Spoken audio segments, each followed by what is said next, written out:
Hi friends, இன்றைக்கி சுவையான சூப்பரான சுண்டக்காய் புளிக்குழம்பு எப்படி வைக்கிறதுன்னு பார்க்கலாம் வாங்க. எப்போ சுண்டக்காய் கிடைச்சாலும் இந்த மாதிரி புளிக்குழம்பு வச்சு சாப்பிட்டு பாருங்கள். அப்புறம் எப்போவுமே நீங்கள் இதே மாதிரி தான் செய்வீங்க. சுண்டக்காய் பார்த்திங்கன்னா நம்ம உடம்புக்கு அவ்வளோ நல்லது. வாங்க எப்படி செய்கிறதுன்னு பார்க்கலாம்.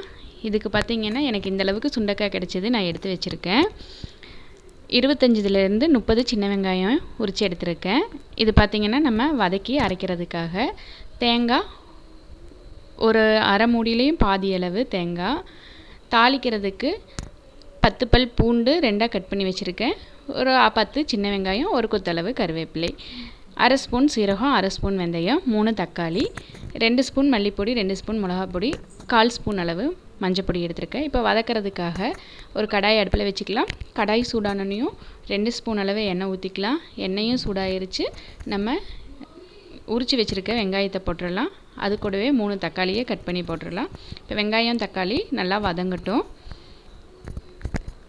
தக்காளி வெங்காயம் வதங்கிறதுக்குள்ளேயும் நம்ம சின்ன லெமன் அளவு புளி எடுத்துருக்கோம். இதையே ஊற வச்சுக்கலாம்.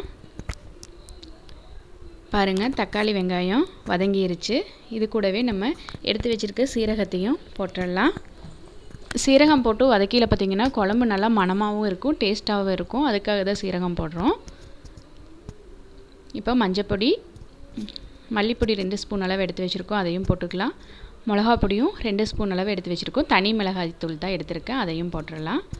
இது கூடவே நம்ம கட் பண்ணி எடுத்து வச்சுருக்க தேங்காயும் போட்டுடலாம்.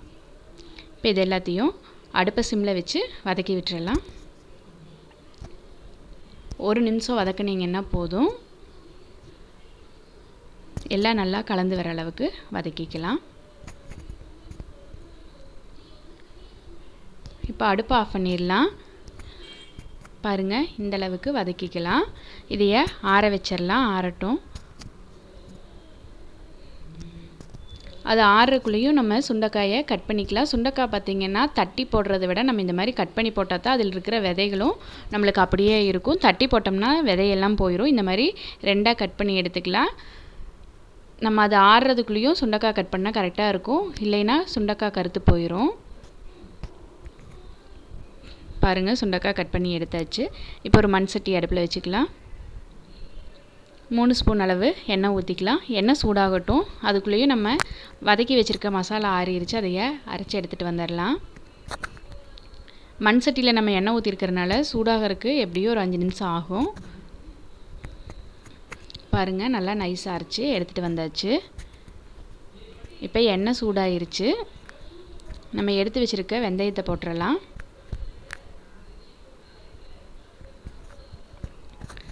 பூண்டும் சின்ன வெங்காயம் கருவேப்பிலை எடுத்து வச்சுருக்கோம், அதையும் போட்டுக்கலாம். பூண்டு உங்களுக்கு எந்த அளவு வேணுமோ அந்த அளவுக்கு போட்டுக்கோங்க. நான் இந்த அளவு தான் எடுத்திருக்கேன். இது கூடவே கட் பண்ணி வச்சுருக்க சுண்டைக்காயும் போட்டுடலாம். இப்போ பூண்டு, சுண்டைக்காய், சின்ன வெங்காயம் இதெல்லாம் நல்லா வதங்கி வரணும். சுண்டைக்காய் பார்த்திங்களா நல்லா நம்மளுக்கு இந்த எண்ணெயிலேயே வதங்கி வர்ற அளவுக்கு வதக்கி விட்டுருங்க. பாருங்கள், சுண்டைக்காய் நல்லா வதங்கிருச்சு. இன்னியும் கொஞ்சம் வதங்கட்டும். பாருங்கள், இந்த அளவுக்கு சுண்டைக்காய் வதங்கி வரணும். அப்போ தான் டேஸ்ட்டு சூப்பராக இருக்கும். நம்ம அந்த விதைகள்லாம் 2ஆக கட் பண்ணி போட்டங்காட்டி அப்படியே அதுலேயே இருக்குது. இப்போ நம்ம அரைச்சி எடுத்து வச்சுருக்க மசாலாவை ஊற்றிடலாம். தேவையான அளவு உப்பு போட்டுக்கலாம். புளியை கரைச்சி எடுத்து வச்சுருக்கோம், புளி தண்ணியும் இதிலையே ஊற்றிடலாம். இப்போ இது எல்லாத்தையும் நல்லா கலந்து விட்டுருங்க. கலந்து விட்டுட்டு உங்களுக்கு எந்த அளவுக்கு தண்ணி தேவையோ அந்த அளவுக்கு தண்ணி ஊற்றிக்கிங்க. குழம்பு கெட்டியாக வேணுன்னா தண்ணி அளவாக ஊற்றிக்கிங்க. குழம்பு கொஞ்சம் தண்ணியாட்ட வேணுன்னா தண்ணி கொஞ்சம் சேர்த்து ஊற்றிக்கலாம். இப்போ இது எல்லாத்தையும் நல்லா கலந்து விட்டுறலாம். நம்ம மசால் போட்டிருக்கிறதுனால நல்லா கலந்து விட்டால் தான் அது கரைஞ்சி வரும். குழம்பு கொதிக்கட்டும், பார்க்கலாம். பாருங்கள், சூப்பராக குழம்பு ரெடி ஆயிடுச்சு. அவ்வளோதான், ஒரு 5 நிமிஷம் கொதிக்க விட்டு எடுத்திங்கன்னா சுண்டைக்காய் குழம்பு ரெடி. இதே மாதிரியே நீங்களும் ட்ரை பண்ணி பாருங்கள். வீடியோ பிடிச்சா லைக் பண்ணுங்கள், ஷேர் பண்ணுங்கள், கமெண்ட் பண்ணுங்கள். நம்ம சேனலை மறக்காமல் சப்ஸ்கிரைப் பண்ணிக்கோங்க.